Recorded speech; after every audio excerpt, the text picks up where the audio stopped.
Ang mga panaginip ay hindi lamang mga larawan sa gabi, maaari silang mga bulong mula sa Diyos na gumagabay sa atin sa mga hindi inaasahang paraan. Ang pagwawalang bahala sa mga ito ay maaaring mga hulugan ng pagkawala ng mahahalagang mensahe na nilalayong ihanay ka sa tamang landas. Sandali, alam mo bang maaaring makipag-usap sa iyo ang Diyos sa pamamagitan ng iyong mga panaginip? Nakikipag-usap ang Diyos sa atin sa pamamagitan ng ating mga panaginip. Ginagawa niya ito upang pamunuan at pangasiwaan ang ating buhay ayon sa nararapat. Maaari siyang makipag-usap sa iyo ng mga tagubilin, direksyon, at mga salita ng pampatibay loob.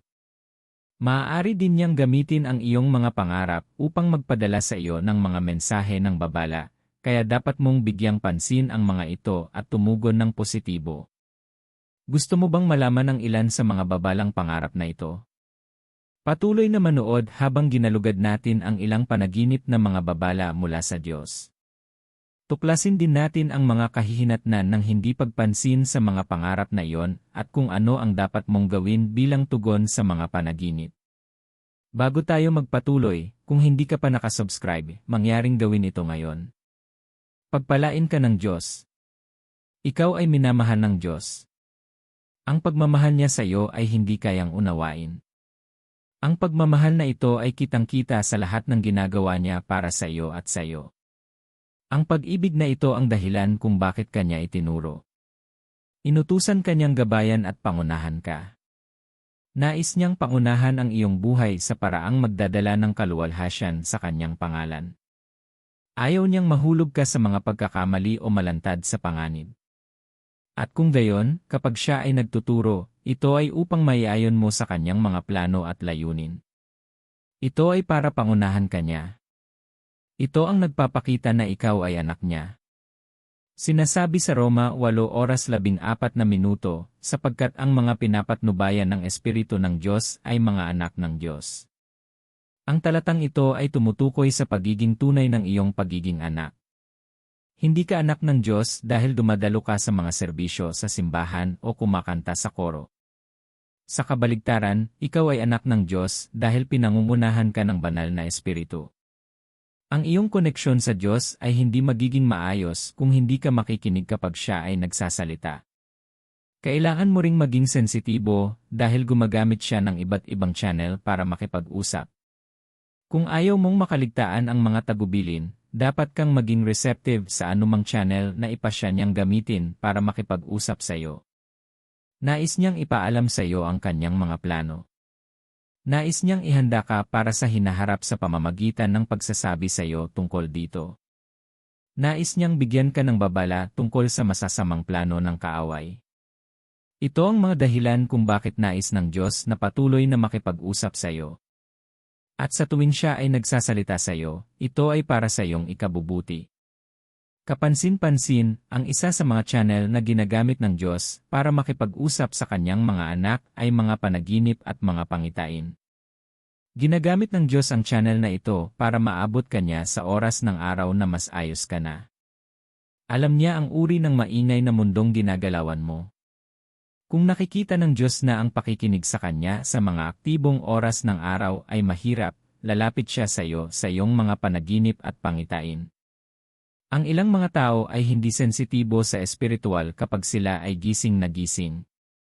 Sila ay abala sa mga gawain at nahihirapan silang marinig ang Diyos. Gayon din, ang dyablo ay maaaring gumamit ng pagkabalisa, malalim na pag-isip, at maraming iba pang mga distractions upang alisin ang mga tao sa pagiging sensitibo sa espiritual.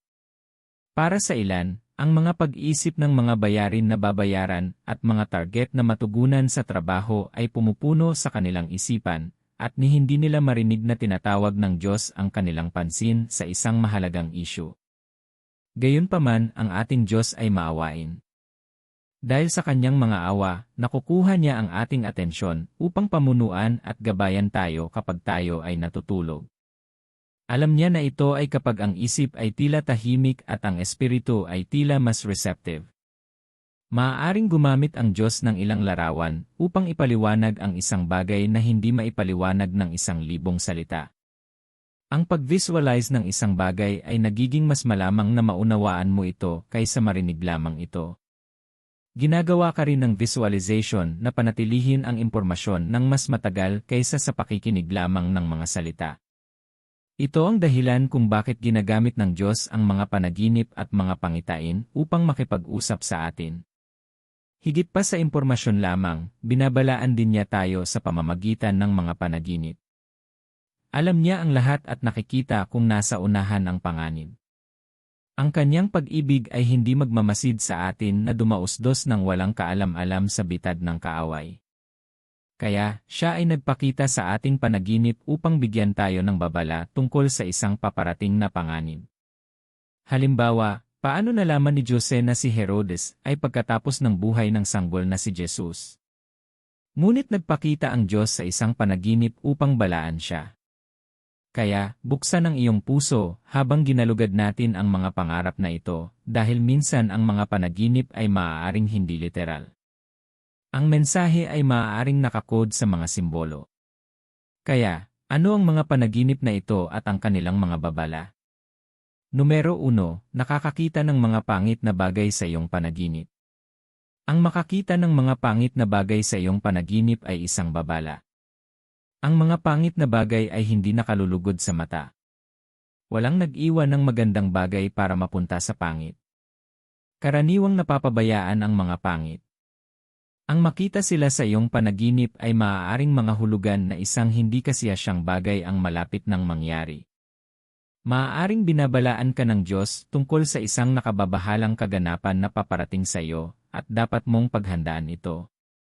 Ginamit ng Diyos ang ganitong uri ng panaginip para makipag-usap kay Haring Paraon ng Ehipto sa Biblia.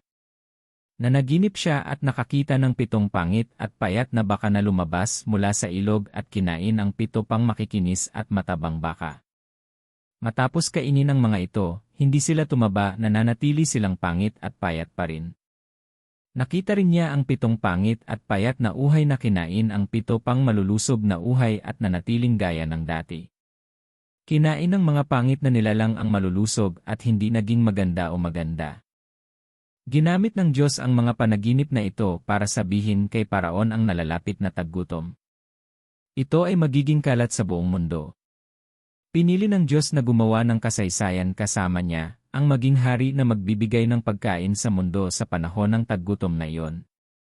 Kaya, ipinadala niya ang panaginip na ito upang balaan at ihanda siya. Dahil sa panaginip na ito, nakapaghanda sila sa paparating na hindi ka nais-nais na sitwasyon. Maaaring ito ang dahilan kung bakit ipinapakita sa iyo ng Diyos ang panaginip na ito. Baka gusto niyang maghanda ka para sa isang bagay na malapit nang mangyari. Marahil ay may mga hakbang na dapat mong gawin bilang paghahanda at kahandaan para sa panahong iyon ng iyong buhay. Dapat mong malaman kung ano ang mga lugar na iyon at mga kinakailangang hakbang.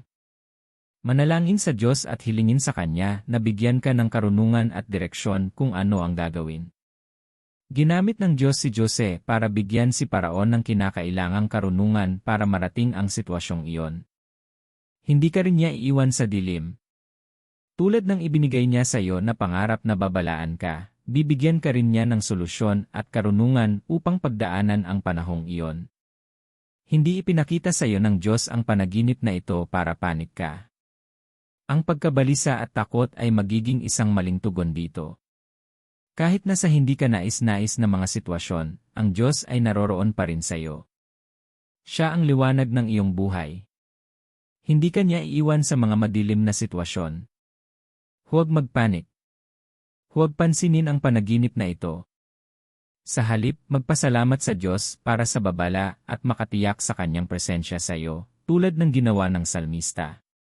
Sa mga awit 23:4, sinabi niya, kahit na lumakad ako sa pinakamadilim na libis, hindi ako matatakot sa kasamaan, sapagkat ikaw ay kasama ko, ang iyong pamalo at ang iyong tungkod, sila'y umaaliw sa akin. Numero 2, nakakakita ng mga hadlang sa iyong daan. Kapag nanaginip ka at nakita mong nakaharang ang iyong daan, ito ay babala mula sa Diyos. Ang isang nakablock na landas ay nangangahulugan ng paghihigpit. Maaaring ipinapakita niya sa iyo kung ano ang mangyayari sa lalong madaling panahon. Maaaring ito ay isang representasyon ng kung ano ang nangyayari sa ngayon. Maaari rin itong mag-ingat sa iyo tungkol sa isang bagay na gagawin mo. Marahil ay kakagawa mo pa lang ng isang bagong proyekto, o malapit ka ng makipagsapalaran sa isang partikular na negosyo, o ikaw ay nag-aagawan para sa isang bagong tungkulin sa iyong lugar ng trabaho, at pagkatapos ay magkakaroon ka ng ganitong pangarap. Ito ay maaaring maging tanda ng Diyos na sabihin sa iyo na walang paraan.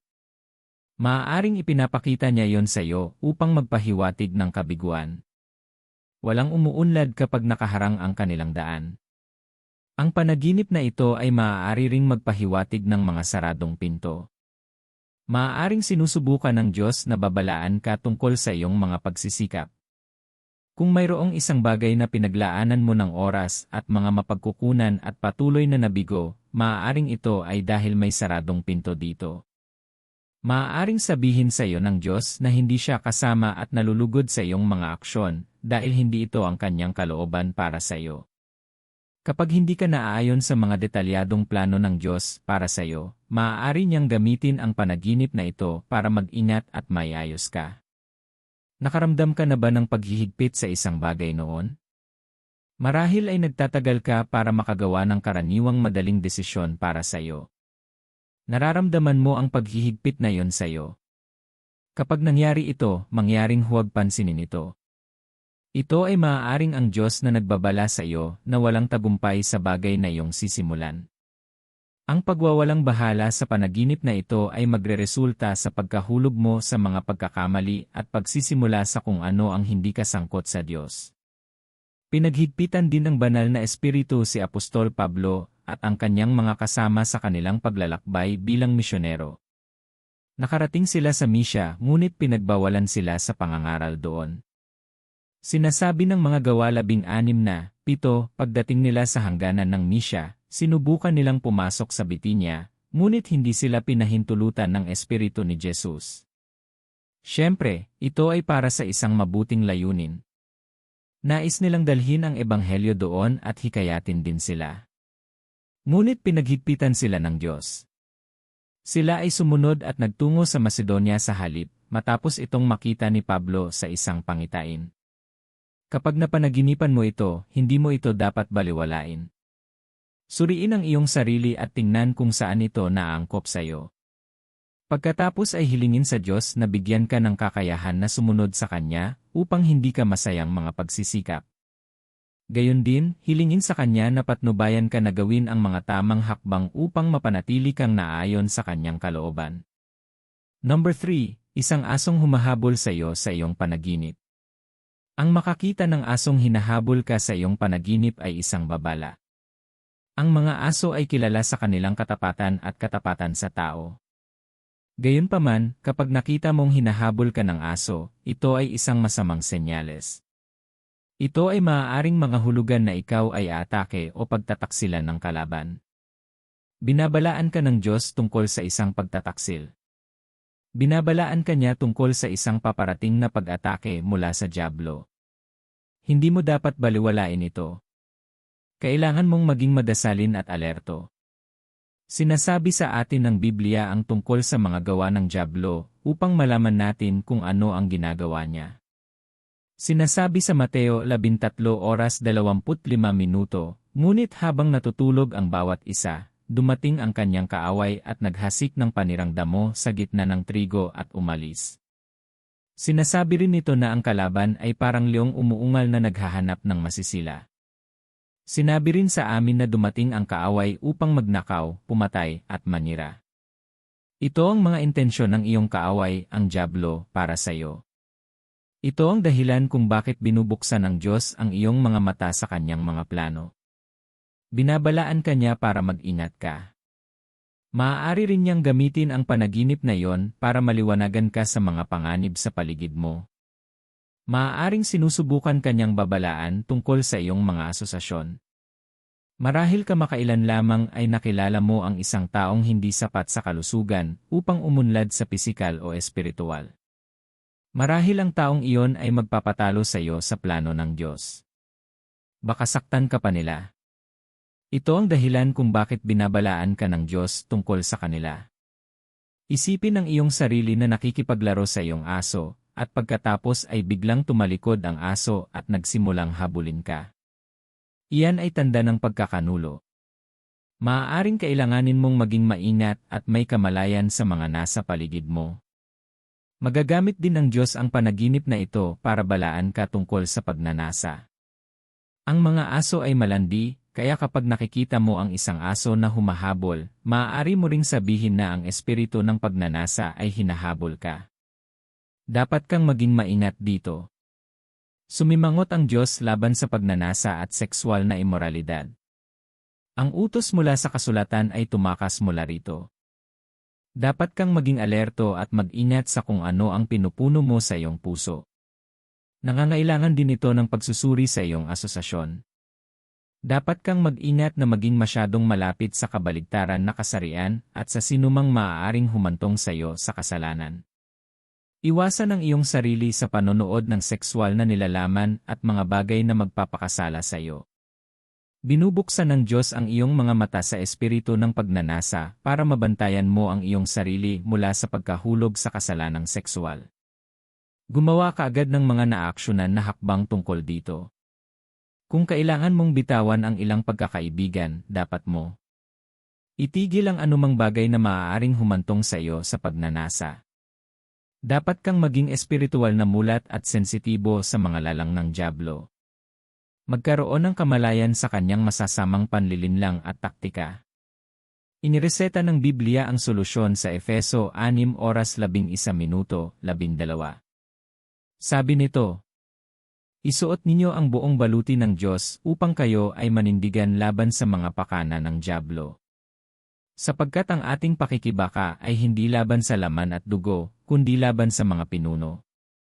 Laban sa mga otoridad, laban sa mga kapangyarihan nitong madilim na mundo. At ang espiritual na puwersa ng kasamaan sa mga kaharian ng langit. Numero 4, nakikita ang iyong sarili sa isang dumpster o sa paligid ng basura. Ang pagkakaroon ng panaginip at makita ang iyong sarili sa isang dumpster o sa paligid ng basura ay hindi mabuti. Ito ay babala mula sa Diyos.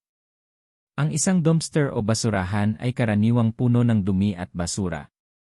Ito ay isang lugar kung saan itinatapon ang basura. Ito ay hindi isang lugar kung saan dapat kang manatili ng matagal. Walang nagtatapon ng kanilang mga basura sa basurahan, pagkatapos ay umupo at magpahinga doon. Ito ay isang lugar na nagmamadali kang umalis dahil sa baho at panganib sa iyong kalusugan.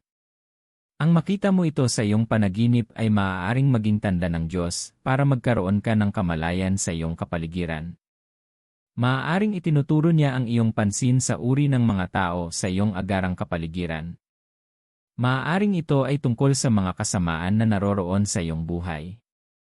Binabalaan ka ng Diyos tungkol sa mga bagay na pinahintulutan mo sa iyong buhay.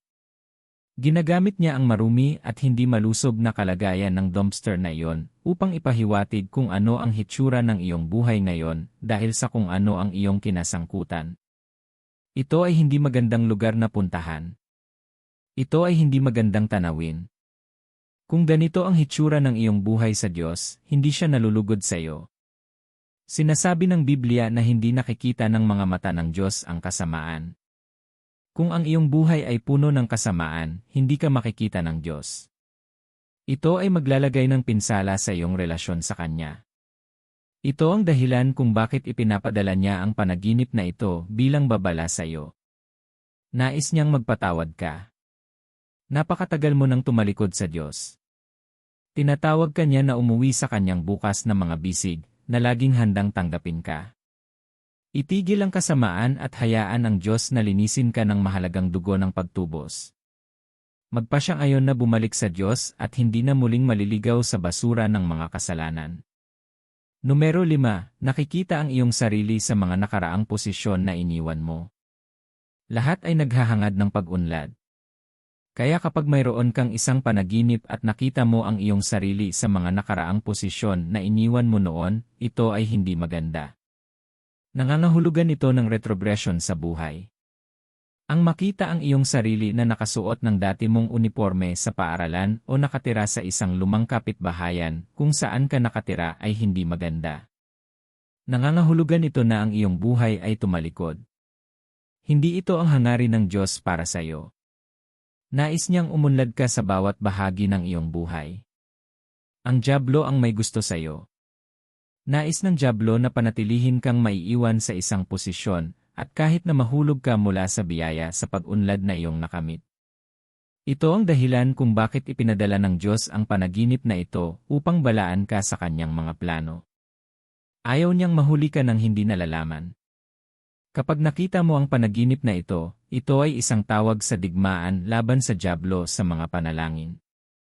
Hindi ito para maramdaman mong talunan ka. Ang iyong tagumpay laban sa dyablo ay tiyak kung pupunta ka sa digmaan gamit ang tamang arsenal. Mayroon kang ama na handang makipagdigma sa iyo. Na ipinakita niya sa iyo ang panaginip na ito upang bigyan ka ng babala, ay ang unang hakbang sa iyong tagumpay. Manalangin at hilingin sa Diyos na bigyan ka ng tagumpay laban sa dyablo at pag-unlad laban sa kagustuhan ng dyablo.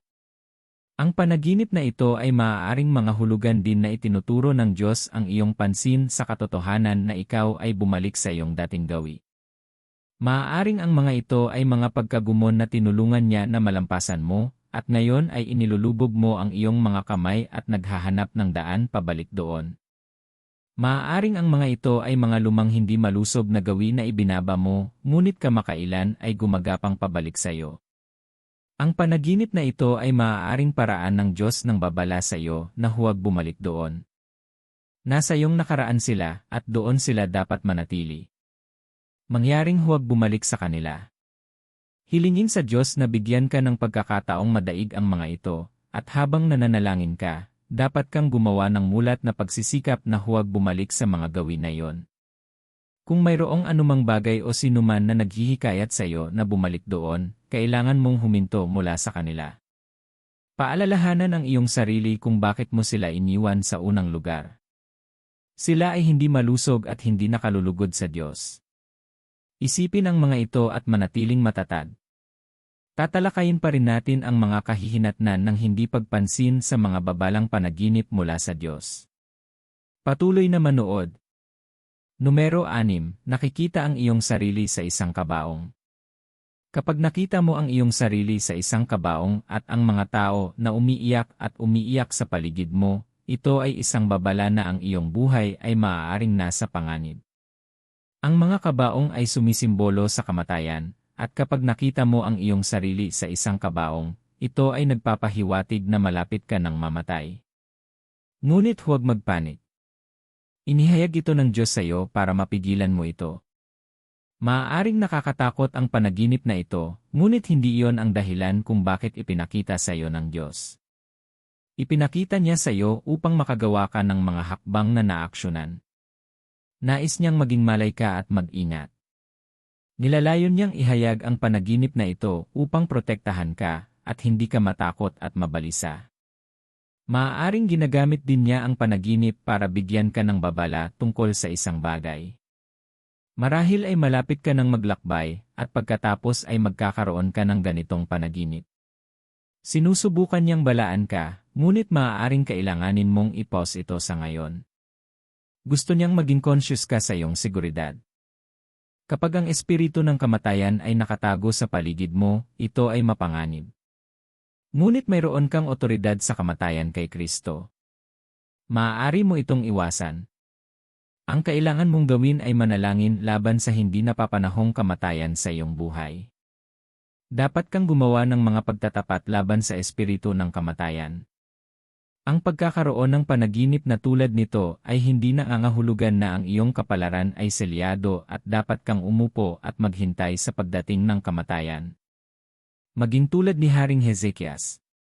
Kahit na sinabi sa kanya ni Propeta Isaias na sinabi ng Diyos na siya ay mamamatay, hindi siya umupo sa paligid upang umiyak at tanggapin ang kanyang kamatayan. Sinasabi ng Biblia na lumingon siya sa dingding at nanalangin sa Diyos. Dininig ng Diyos ang kanyang mga panalangin at nagdagdag ng 15 taon para sa kanya. Kaya kapag mayroon kang panaginip na ito, huwag magpanik, ngunit huwag ding baliwalain ito. Sa halip, bumaling sa Diyos at manalangin. Hilingin sa Kanya na ingatan ang iyong buhay. Gumawa ng mga deklarasyon ng kanyang mga pangako upang bigyan ka ng kasiyahan sa mahabang buhay. Sa pamamagitan nito, ikaw ay ligtas at ligtas sa kanyang mga pangako, dahil siya ang may kontrol sa lahat ng buhay. Gaya ng sabi ng Biblia sa Job 12:10, nasa kanyang kamay ang buhay ng bawat nilalang at ang hininga ng lahat ng sangkatauhan. Ang iyong buhay at hininga ay nasa mga kamay ng Diyos, at dahil sa kanyang dakilang pagmamahal sa iyo, nais niyang panatilihin kang buhay upang patuloy na ipahayag ang kanyang kaluwalhasyan. Kaya paniwalaan ang kanyang ulat at hindi ang dyablo. Huwag kang matakot sapagkat siya ang nagbabantay sa iyo, hindi natutulog o inaantok. Numero 7, nakikita ang iyong sarili na nawawalan ng bahagi ng katawan. Kapag nanaginip ka at nakita mo ang iyong sarili na nawala ng bahagi ng katawan, ito ay isang babala mula sa Diyos tungkol sa isang nalalapit na pagkawala. Idinisenyo ng Diyos na maging buo at kumpleto ang ating katawan para sa maayos na pagtakbo ng mga aktibidad ng katawan. Ang pagkawala ng isa sa kanila ay nagbabago sa maayos na pagtakbo. Maaaring binabalaan ka ng Diyos tungkol sa pagkawala ng isang bagay na mahalaga at mahal mo. Maaaring mawala ng trabaho, kontrata, o kahit isang taong malapit sa iyo. Gaya ng sinabi kanina, hindi ito tawag para matakot. Huwag mawalan ng pag-asa, dahil ang Diyos ang gumagawa nito, at iyan ang dahilan kung bakit ipinakita niya sa iyo ang panaginip sa unang lugar. Sa halip, ito ay isang tawag para sa panalangin. Manalangin at humingi sa Diyos ng seguridad at proteksyon. Hilingin sa Kanya na tiyakin ang lahat ng pag-aari mo. Ito rin ay isang tawag para sa mga panalangin ng intercessory. Nais ng Diyos na manalangin ka para sa mga nasa paligid mo. Manalangin at hilingin sa Diyos na protektahan ang lahat ng konektado sa iyo. Kung paanong ang pagkawala ng anumang bahagi ng katawan ay magiging isang malaking kakulangan sa ginhawa para sa iyo, ipanalangin ang lahat na magkakaroon ng ganitong epekto sa iyo. Maaaring kailanganin mong tumingin sa paligid upang mapansin ang sinumang may sakit at nasa paligid mo. Pumunta at manalangin kasama sila. Hindi magsasawa ang Diyos sa pagtawag mo sa Kanya. Kung ang isang tao ay maaaring hanapin ang Diyos ng buong puso, kung gayon mayroong isang Diyos na makakasagot. Mga minamahal, ang mga panaginip na ito ay mga babala mula sa Diyos sa iyo. Sila ay dapat mag-ingat at gabayan ka sa kung ano ang nais niya para sa iyo. Hindi mo sila dapat pansinin. Bigyang pansin kung ano ang sinusubukan ng Diyos na ipaalam sa iyo sa pamamagitan ng bawat panaginip na mayroon ka. Kung hindi ka naging sensitibo sa iyong mga pangarap noon pa man, maaaring marami kang napalampas na gabay at babala mula sa Diyos. Kailangan mong baguhin ang ugali na yon ngayon. Dapat kang maging sensitibo at tanggap sa mga pangarap bilang isang channel ng komunikasyon sa Diyos. Paalalahanan ang iyong sarili ng kahalagahan ng mga pangarap. Ang ilang mga tao ay naglalagay ng kaunti o walang pakialam sa kanilang mga pangarap dahil hindi nila alam ang kahalagahan nito. May mga nangangarap pa nga at nakakalimutan. Huwag kang ganito. Kapag alam mo kung gaano kahalaga ang mga pangarap, makakatulong ito sa iyo na huwag pansinin ang mga ito.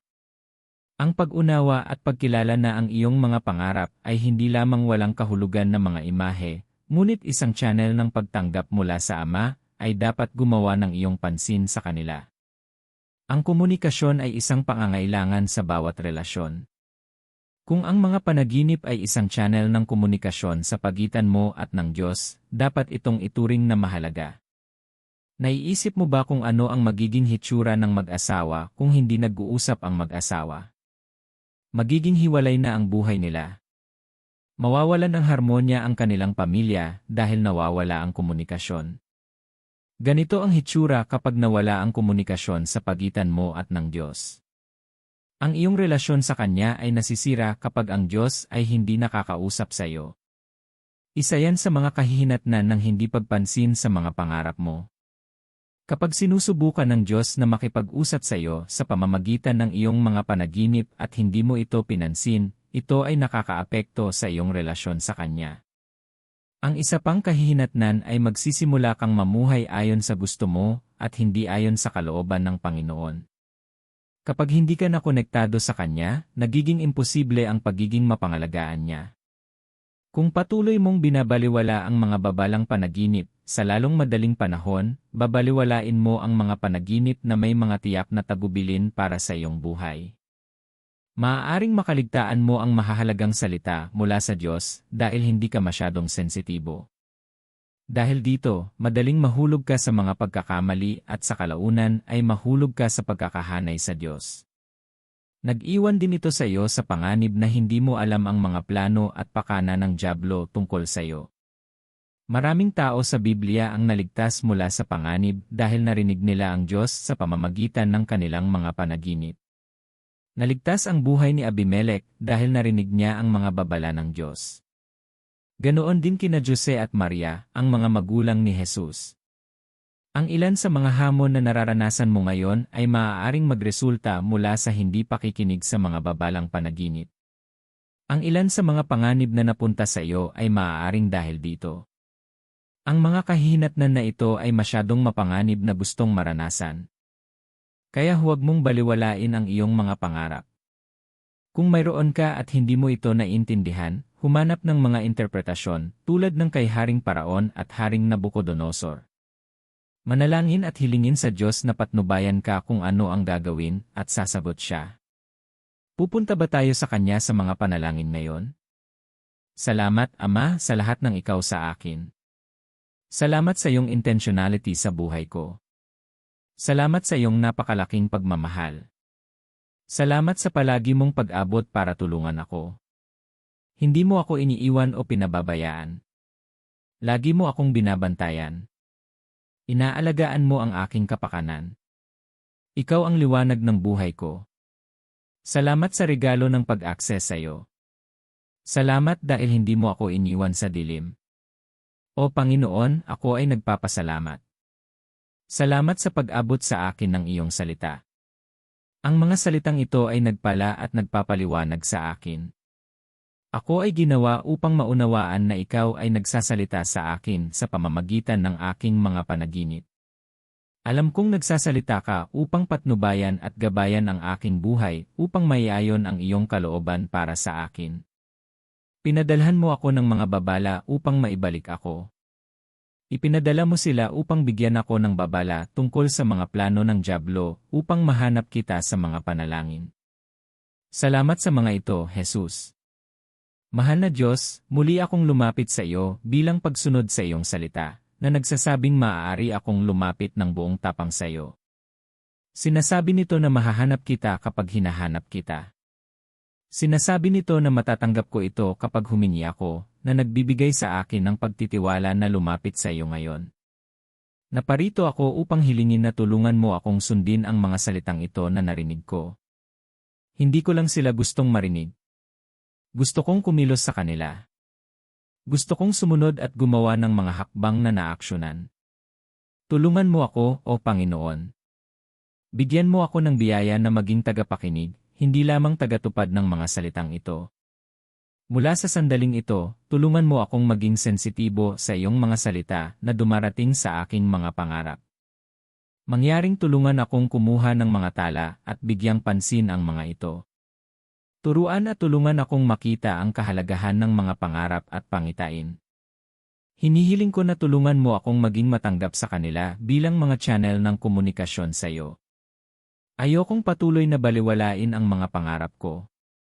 Ang mga kahihinatnan ay malubhang at hindi ko nais na maranasan ang mga ito.